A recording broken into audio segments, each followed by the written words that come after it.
देखिए, जिस तरीके से ईडी का इस्तेमाल हो रहा है, सीधी-सीधी बात है कि ईडी को सत्ताधारी पार्टी और सरकार सिर्फ़ और सिर्फ़ विपक्ष को निशाना बनाने के लिए इस्तेमाल कर रही है। जी।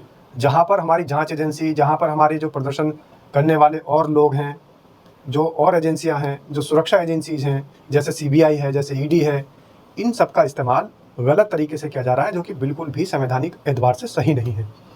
सवाल ये उठता है कि ईडी को जहाँ जाँच करनी चाहिए थी, वहाँ तो ईडी जाँच नहीं कर रही है। जिन मामलों को लेकर विदेशों में भी मुकदमे दर्ज हो गए हों, गौतम अडानी के मामले को लेकर जिसमें हिंडनबर्ग की रिपोर्ट आ गई हो, उसमें तो ईडी जांच नहीं कर रही है। नमस्कार, स्वागत है आपका। मेरा नाम है विपिन बेबाक। मेरे साथ मेरे सहयोगी शादाब रिजवी। धन्यवाद साहब। सुप्रीम कोर्ट ने तमिलनाडु में शराब रिटेल से जुड़े सरकारी निगम के खिलाफ प्रवर्तन निदेशालय ईडी की कार्रवाई पर रोक लगा दी है। चीफ जस्टिस भूषण रामकृष्ण गवई की अध्यक्षता वाली बेंच ने सुनवाई के दौरान ईडी के रवैये पर कड़ी नाराजगी जताई है। बेंच ने कहा है कि एजेंसी ने सभी हदें पार कर दी हैं। तमिलनाडु सरकार का कहना था कि उसने 2014 से 2021 के बीच खुद तमिलनाडु स्टेट मार्केटिंग निगम अधिकारियों और कर्मचारियों के खिलाफ 41 एफआईआर दर्ज करवाई हैं। शराब बिक्री का लाइसेंस देने में गड़बड़ी समेत दूसरे आरोपों की जांच राज्य की एजेंसियां कर रही हैं। इसी बीच ईडी ने मामले में केस दर्ज कर लिया है। यह केस सीधे निगम के खिलाफ है। इस पर चीफ जस्टिस ने सख्त हैरानी जताई है। उन्होंने कहा है कि निगम को ही आरोपी बना दिया। ईडी सभी सीमाएं तोड़ रही है। तमिलनाडु सरकार के लिए पेश वरिष्ठ वकील कपिल सिब्बल के लिए पेश वरिष्ठ वकील मुकुल रोहतगी ने निगम के दफ्तर में छापे के दौरान कर्मचारियों से दुर्व्यवहार का आरोप लगाया। उन्होंने कहा कि सभी के फ़ोन की क्लोनिंग कर ली गई है। ईडी ने निजता के अधिकार का हनन किया है। सिब्बल और रोहतगी ने यह भी कहा है कि मामले में ईडी की कोई भूमिका नहीं थी। इस पर चीफ जस्टिस ने एक बार फिर कहा है कि ईडी सारी सीमाएं तोड़ रही है। संघीय ढांचे का लिहाज नहीं किया जा रहा है। जब राज्य सरकार जांच कर रही है तो इस तरह दखल की क्या जरूरत थी। ईडी के लिए पेश additional solicitor general SV. Raju ने मामले में 1000 करोड़ रुपए की वित्तीय गड़बड़ी का आरोप लगाया है। उन्होंने कहा है कि ईडी के पास कार्रवाई के पर्याप्त आधार हैं। इस पर कोर्ट ने उन्हें 2 सप्ताह में जवाब दाखिल करने को कहा है।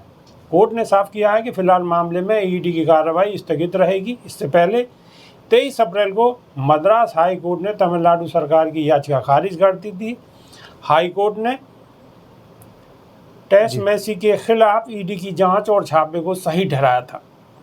कर्मचारियों से दुर्व्यवहार के आरोप भी हाईकोर्ट ने खारिज किए थे। हाईकोर्ट ने कहा था कि जानबूझकर महिलाएं कर्मचारियों को आगे किया गया ताकि ईडी के छापे में अड़चन आए। शादाब रिजवी जी, सीजेआई को भी बीच में दखलंदाजी करनी पड़ रही है और सीधे सीधे वो भी सीजेआई भी कह रहे हैं कि ईडी का हस्तक्षेप आखिर क्यों? जब सरकार जांच करवा रही है तो ईडी का हस्तक्षेप क्यों है? देखिए, जिस तरीके से ईडी का इस्तेमाल हो रहा है, सीधी-सीधी बात है कि ईडी को सत्ताधारी पार्टी और सरकार सिर्फ़ और सिर्फ़ विपक्ष को निशाना बनाने के लिए इस्तेमाल कर रही है। जी।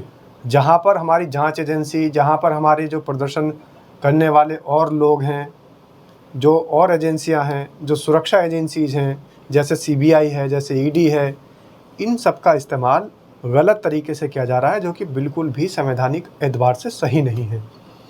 सवाल ये उठता है कि ईडी को जहाँ जांच करनी चाहिए थी, वहाँ तो ईडी जांच नहीं कर रही है। जिन मामलों को लेकर विदेशों में भी मुकदमे दर्ज हो गए हों, गौतम अडानी के मामले को लेकर जिसमें हिंडनबर्ग की रिपोर्ट आ गई हो, उसमें तो ईडी जांच नहीं कर रही है। आपने कभी नहीं देखा होगा कि ईडी ने उनको नोटिस भेजा, ईडी ने उन्हें परेशान किया, ईडी ने उन्हें तलब किया, बिल्कुल भी नहीं। लेकिन ऐसे मामलों में जहाँ छोटे राज्य हैं और उन राज्यों की जो गवर्नमेंट है, राज्यों का शासन प्रशासन है, वो अपने तरीके से जांच कर रहा हो किसी केस की, अचानक से ईडी का उसके अंदर इन्वॉल्व हो जाना, सवालिया निशान तो उठता ही है, लगता ही है। क्यों? क्योंकि जहां ईडी को जांच करनी चाहिए वहां ईडी जांच नहीं कर रही है। और सही बात तो यह है कि विपक्ष जो आरोप लगाता चला आ रहा है ईडी के ऊपर कि ईडी का इस्तेमाल सरकारी मिशनरी के रूप में किया जा रहा है और ईडी का जो दुरुपयोग किया जा रहा है, वो इन बातों से सही साबित हो जाता है। जी।